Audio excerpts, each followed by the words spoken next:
I turned a bare land plot into a full food-growing homestead system in 6 years. B-roll. Drone shot cracked, empty, dead land. Hard cut same land, completely transformed. Green. Overflowing. Alive. 6 years ago, that was bare land. No food, no trees, no system. Just dirt and weeds and absolutely nothing worth eating. Today, that exact same piece of land produces enough food to feed a whole family. Every month. All year long. And here's the number that stopped me cold. According to the Bureau of Labor Statistics, food prices in the US have jumped nearly 30% since 2019. 30%, and they're still climbing in 2026. Meanwhile, this family's grocery bill? Almost zero. Here's the part that will genuinely shock you: that land is smaller than most people's backyards. No farming experience, no expensive equipment, no massive investment. Just a plan, 6 years, and the right decisions in the right order. You're about to see every single one of them. Year 1, the day reality punches you in the face. B-roll, person alone on completely bare land. Wide shot, wind, nothing around them. The first time you stand on bare land, it feels exciting. For about 5 minutes, then it hits you. No food, no structure, no system. Just an enormous gap between what you're standing on and what you're dreaming about. And here's the real data behind that feeling. A study of over 750 homesteads found that 8 out of 10 beginners are producing less than 25% of their own food in the first 2 years. Most people start, most people stall. Not because the land failed them, but because they skip the one step that happens before anything goes into the ground. Miss this step and you lose an entire growing season. Just gone. B-roll. Close-up of hands impatiently grabbing a shovel. Cut 2, wilted, failed crops. Step 1, watch first. Touch nothing. Before you plant, before you dig, before you buy a single seed, spend 2 to 4 weeks doing nothing but watching your land. Walk every corner at different times of day. Notice where the morning sun hits first, where puddles sit after rain, which patches dry out in 2 hours and which stay soggy for days. This feels like wasting time. It is not wasting time. You are mapping your land's hidden personality, its sun zones, its frost pockets, its drainage problems, because here's what happens when you skip this step. You plant in a frost pocket and lose every single crop in spring. You build beds in a drainage zone and everything rots before you can harvest it. These mistakes are invisible until after you make them, and they cost you a full season. Watch first, then plan. Step 2. Draw your zone map. Once you've watched, you draw your map. And the single most powerful idea in that map is zones. Zone 1, right outside your kitchen door. 5 steps, maximum. This is where your herbs and daily greens live. Things you grab while cooking dinner without putting on shoes. Zone 2, your main production garden. Raised beds, staple crops. You visit this area once or twice every day. Zone 3, the outer system. Animals, fruit trees, composting. A few visits per week. Every decision you make for the next 6 years references this map. Not just year 1, all 6 years. Write it, sketch it, photograph it. This is your homestead Bible and you'll go back to it more times than you expect. Year 1. 2. The foundation nobody wants to build. B-roll. 2 hands side by side, one holding dark, crumbling, rich soil. One holding pale, lifeless dust. Here's something that will completely flip how you think about growing food. You are not growing plants. You are growing soil. And this is the part where most people lose an entire year because it's not exciting. It's not photogenic. It won't make a great thumbnail. But skip it, and every crop you plant after it will massively underperform. Bare land soil is almost always biologically dead. No organic matter, no microbial life, no fungal networks. Before your land can feed your family, you have to feed your land first. Build this before you touch a single raised bed. B-roll. 3 wooden compost bins. Steam rising from the active middle bin. Finished dark compost crumbling through fingers. Your first structure is not a garden bed. It's a 3-bin compost system. Every vegetable peel, every coffee ground, every handful of yard clippings you throw in comes out 6 to 8 weeks later as dark, rich, living compost. Free fertilizer. Unlimited. Forever. 3 bins means 3 stages running at once. Fresh input in the first. Active breakdown in the second. Finished, ready to use compost in the third. Turn it weekly. Keep it hot. Within 2 months, your first completely free soil amendment is ready. And here's the thing most people never figure out. Even after years of gardening, skip this step, and you will spend hundreds of dollars every single season buying fertilizer bags. A compost pile gives you the same thing for nothing. Most people never figure this out. B-roll. Bags of expensive fertilizer at a garden store. Hard cut back to compost pile working for free. The rule that sounds wrong but saves everything. When you're ready to build your beds, do not till. Every time you till soil, you destroy the entire mycorrhizal fungal network that plants depend on for nutrients and water. Research is clear on this. Every single tillage event sets back soil biology by a full growing season. Instead, lay thick cardboard flat on the ground where each bed will go. It smothers weeds without a single chemical. Pile compost and topsoil 8 to 12 inches deep on top. Your bed is ready to plant within days. No machinery, no digging, no destroying what took nature years to build underground. Standard size, 4 feet wide, 8 feet long. Why 4 feet? Because you reach the center from either side without stepping in and compacting the soil. The moment you compact that soil, you undo everything the compost built. In year 1, build only 4 to 6 beds. Not 10, not 15, 4 to 6. This took me way longer to accept than it should have. You want to do everything immediately. Resist that. Master the system first, then expand. Every homesteader who rushed this step burned out and quit. Everyone. Year 2, 3, the crops that actually feed a family. B-roll, heavy basket of root vegetables, hands pulling long carrots from dark soil, rows of curing onions. Here's what surprises almost everyone at this stage. The crops that genuinely feed a family all year, the ones filling plates every single day across 12 months, they're not the photogenic ones. They're not the rainbow chard and the heirloom cherry tomatoes. They're the unglamorous, heavy-yielding staples, the ones you can grow in bulk and store for months after harvest. And one wrong move with any of these wipes out your entire season. Potatoes. A single, well-managed raised bed can produce over 150 pounds in one season. One bed, one crop, 150 pounds of food.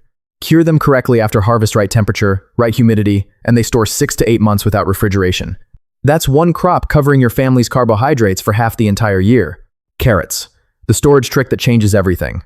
Here's something most gardeners never discover even after a decade of growing. Do not wash your carrots after harvest.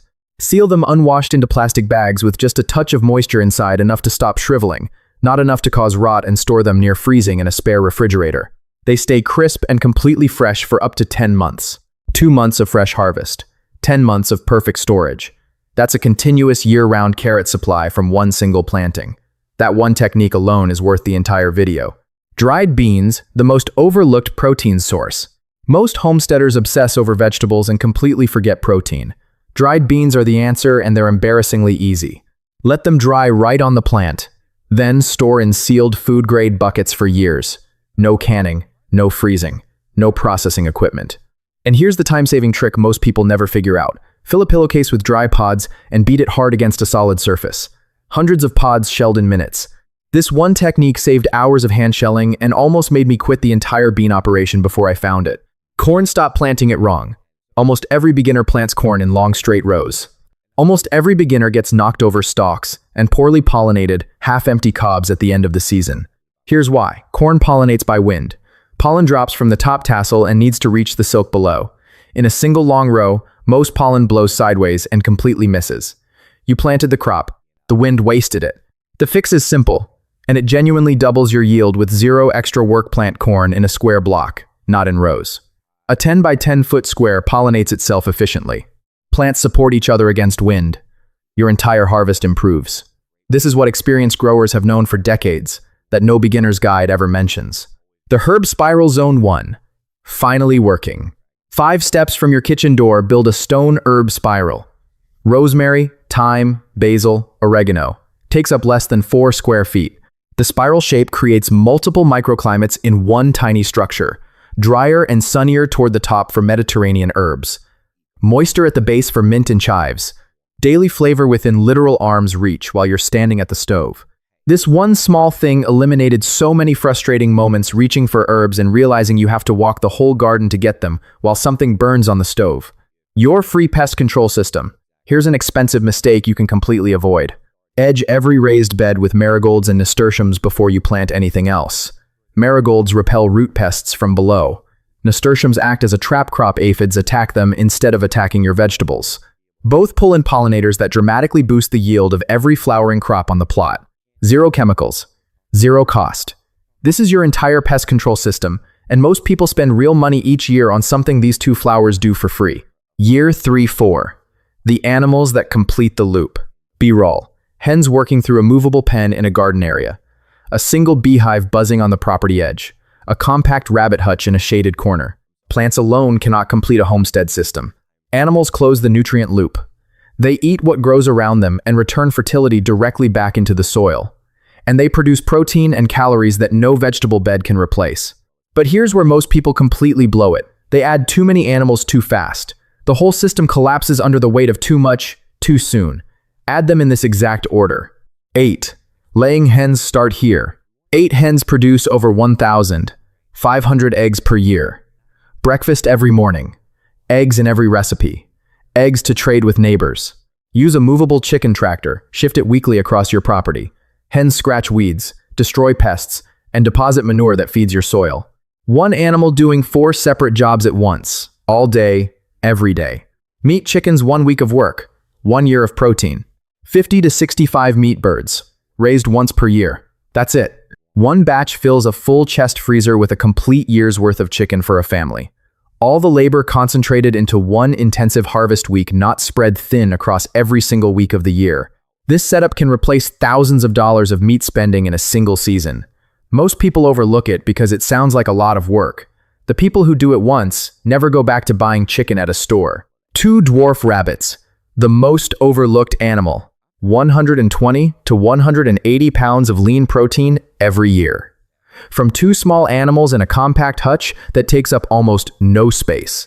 Their manure goes directly onto your garden without composting first. The only animal manure that won't burn your plants when applied fresh. The orchard feeds you fruit. The rabbits fertilize the orchard.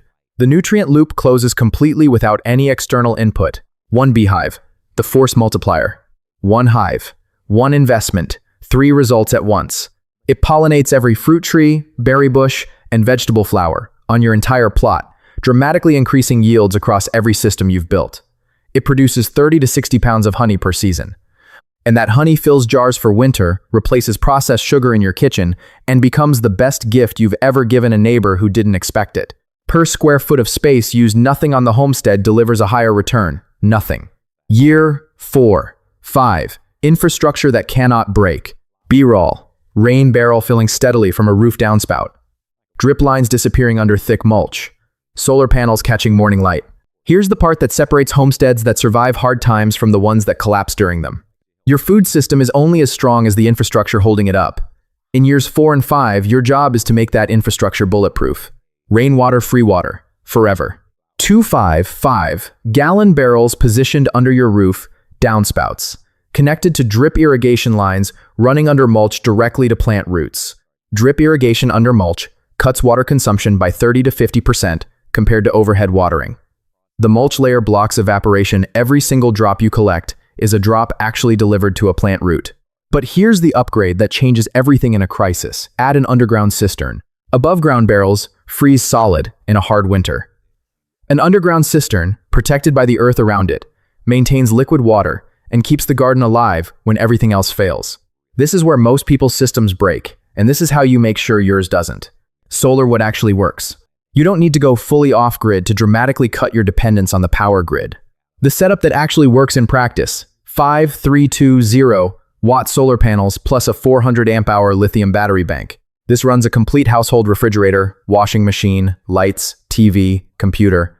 A small generator covers only the darkest 2 months of winter. By January, solar takes over completely again. Switch from lead acid to lithium batteries as early as you can afford it. Lead acid requires constant maintenance. Lithium eliminates that maintenance immediately and permanently. This took me way longer to upgrade than it should have.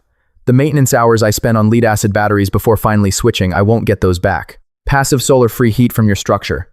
If you build anything on your homestead, a shed, a small greenhouse, any enclosed growing space, orient it to face south. The low winter sun beams deep inside for free heat.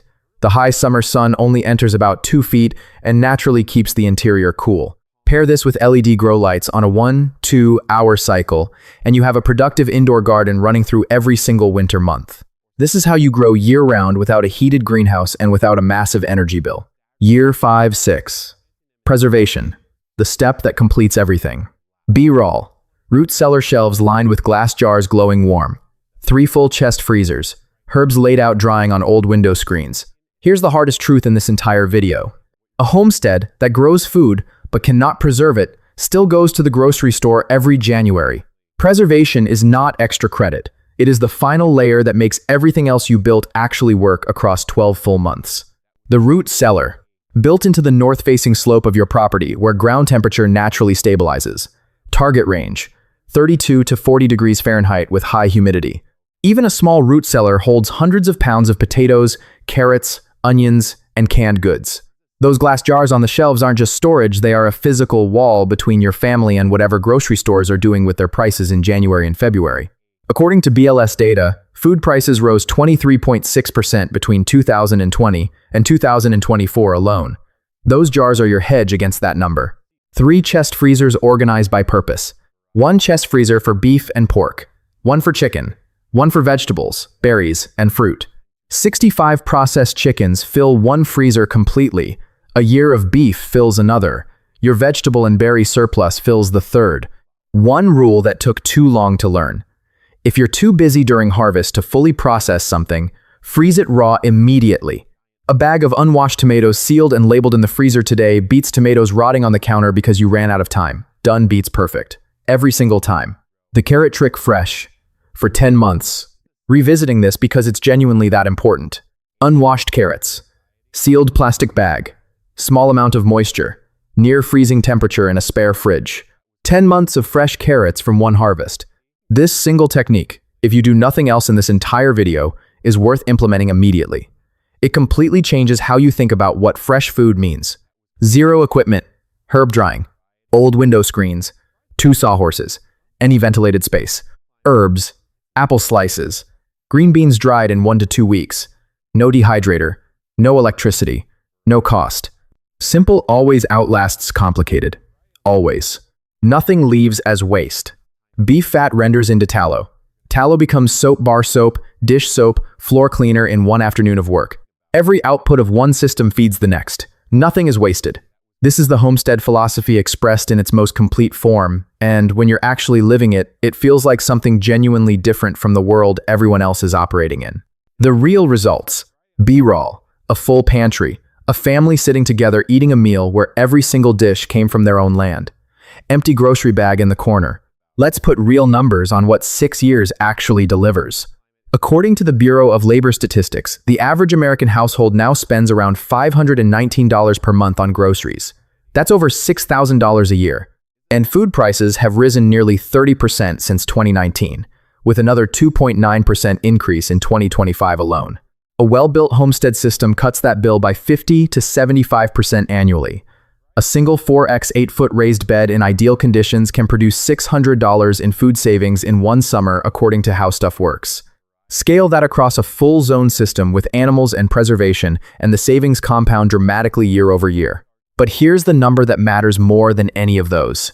When supply chains broke, when prices spiked overnight, when a historic winter storm emptied store shelves in a matter of hours, homesteaders kept eating. Root vegetables survived under thick mulch. Hardy greens pulled through under row covers. The underground cistern delivered water when surface barrels froze solid. No panic, no empty cupboards, no fear about next month. That is what 6 years of building buys you. Not just food, freedom. The honest part, what 6 years actually feels like. B-roll. Worn work gloves hanging on a fence post. Someone alone in the cold troubleshooting a broken pump. Cut to laughing about that exact moment months later. Simple living is not simple. And anyone who tells you otherwise is trying to sell you something. There will be a morning when the water pump breaks at 6 a.m. and you're standing outside in the cold trying to figure out why, with animals to feed, plants to water, and absolutely nothing cooperating. There will be a full growing season where a crop you spent 3 months on fails completely, because of one mistake you didn't even know you were making until it was too late. And there will be days, genuinely hard days, when you cannot imagine doing this for another week, let alone for 6 more years. This is where most people quit. And the data backs that up. Most new homesteaders are still below 25% self-sufficiency at year 2. The gap between starting and thriving is real. The ones who reach year 6 are not the ones who had perfect conditions or perfect land or a perfect start. They're the ones who kept going when it got genuinely hard. They fixed the broken pump. They replanted the failed crop. They showed up the next morning. By year 6, everything lightens. Not because the land changes, because you change. The soil is alive. The systems run. The animals have their rhythms. The preservation is muscle memory. And for the first time since day one, you have something that felt completely impossible when you were standing on that bare plot for the first time. Free time. Real free time. Time to sit on your own land, surrounded by food you grew, and actually enjoy what you built instead of constantly building it. 6 years of building. A lifetime of living from it. Your 6-year roadmap. At a glance. B-roll. Clean timeline graphic appearing on screen, year by year, building as the voiceover speaks. Year 1. Observe your land for 2 to 4 weeks. Draw your zone map. Build your 3-bin compost system. Establish 4 to 6 no-dig raised beds. Year 2. Plant your backbone crops. Potatoes, carrots, onions, dried beans.